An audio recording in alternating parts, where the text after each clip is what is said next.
Hello viewers, আমি সুমিত দাস জয়। আজকের ভিডিওতে আমি আপনাদের দেখাবো কিভাবে আপনার উইন্ডোজ পিসি এর পারফরম্যান্স সম্পূর্ণভাবে অপটিমাইজ করে নেবেন। এখানে আমি স্টেপ বাই স্টেপ দেখানোর চেষ্টা করব। যদি আপনার কম্পিউটার স্লো হয়ে যায়, হ্যাং করে বা বুট নিতে বেশি সময় নেয়, তাহলে এই ভিডিওটি আপনার জন্য একদম পারফেক্ট।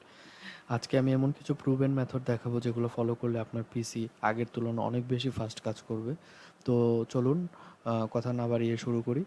আর ভিডিওটি সম্পূর্ণ দেখবেন। আশা করি আপনি এর সমাধান পাবেন, আপনার পিসি স্লো বা হ্যাং থেকে আপনি মুক্তি পাবেন। আর ভিডিওটি যদি ভালো লাগে অবশ্যই চ্যানেলটি সাবস্ক্রাইব করে বেল আইকনটি প্রেস করে রাখবেন। তো শুরু করি।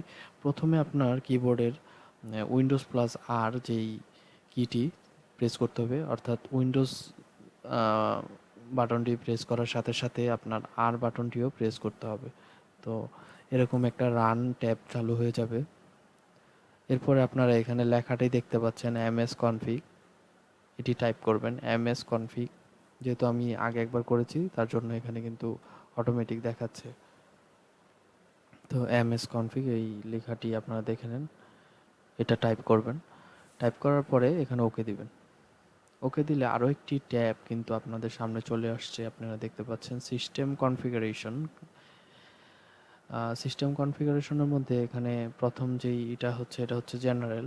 2 নাম্বারটা আমাদের দরকার। আমরা বুটের মধ্যে ঢুকবো। বুটের মধ্যে ঢোকার পরে এখানে নিচের দিকে দেখেন অ্যাডভান্সড অপশনস নামে একটি অপশন আছে বা একটি বারের মতো আছে। তো এটার মধ্যে আমরা ঢুকবো।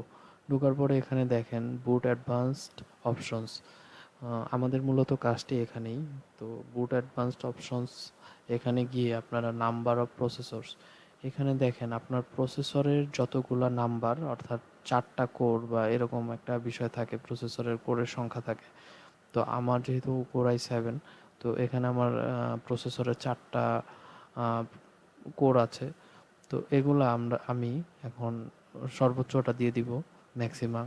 আপনাদের অনেকের যেমন কোর i3 থাকে বা সেলোরন বা পেন্টিয়াম যেটাই থাকুক, আপনারা সর্বোচ্চটা দিয়ে এখানে ওকে দিয়ে দিবেন।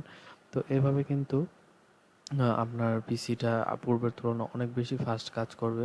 অর্থাৎ আপনার প্রসেসরের যত প্রসেসর প্রসেসিং পাওয়ার বা কোর আছে সবগুলা কিন্তু একসাথে কাজ করবে।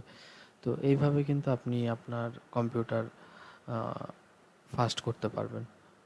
তো ধন্যবাদ সবাইকে ভিডিওটি দেখার জন্য। আরও একটি ভিডিও আমি দিব, সেটার মধ্যে আরও ইনফরমেটিভ কিছু থাকবে এবং ওইটার মধ্যে আরও ডিটেলসে দেখানোর চেষ্টা করব নতুন নতুন জিনিসগুলো।